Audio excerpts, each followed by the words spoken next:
third approach is to use wisdom or wise reflection, yoniso manasikara, as a way to deal with the crisis brought on by the virus.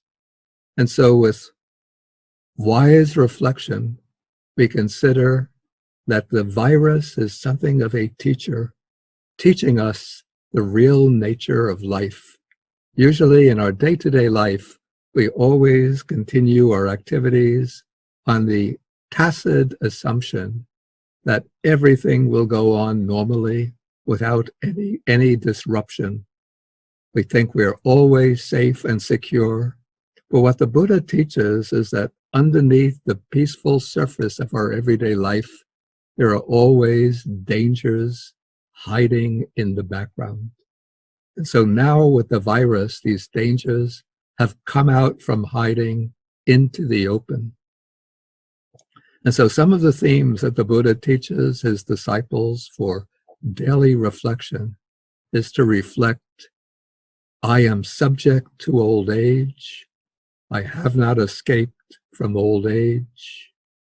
I am subject to illness. I have not escaped illness. I am subject to death. I have not escaped death. So we've picked up this physical body at our birth. We've come into this world, and having a body living in this world, we are subject to aging, subject to illness, subject to death. And now, as this virus spreads, we are facing the realities, particularly of illness and the potential for death. And so we have to keep our minds strong, have to keep the mind prepared. A fourth topic that the Buddha teaches for reflection is that I must be parted and separated from everyone that I love.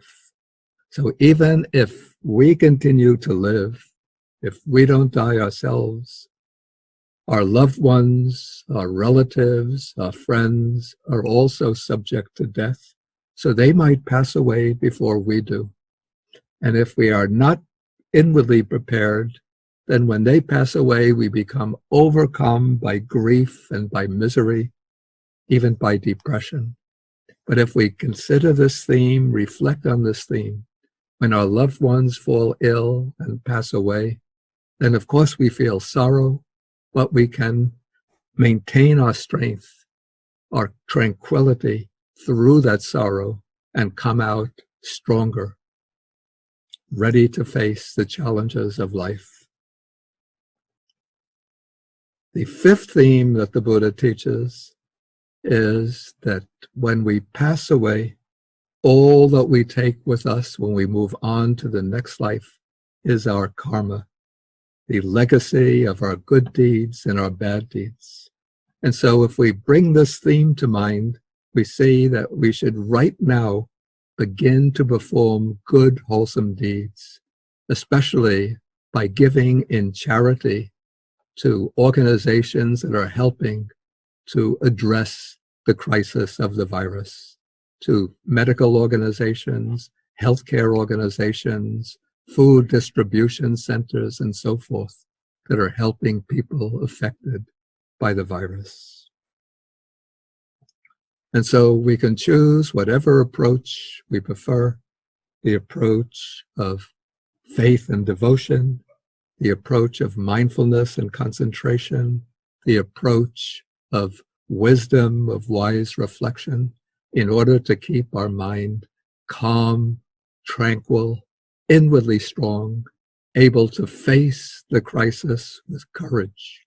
And when we have a calm, strong, courageous mind, that will boost the immune system so that we become less vulnerable to the virus if we're exposed to this. But I hope that everybody who listens to this recording will be safe and secure, be peaceful and happy, and that in no short time, in no long time, the medical profession will find the vaccine that can eliminate the virus, and so we can return to our everyday life. And so I want to end this little series of reflections by reciting some verses of blessing, calling upon the spiritual power of the three jewels to protect everybody who listens.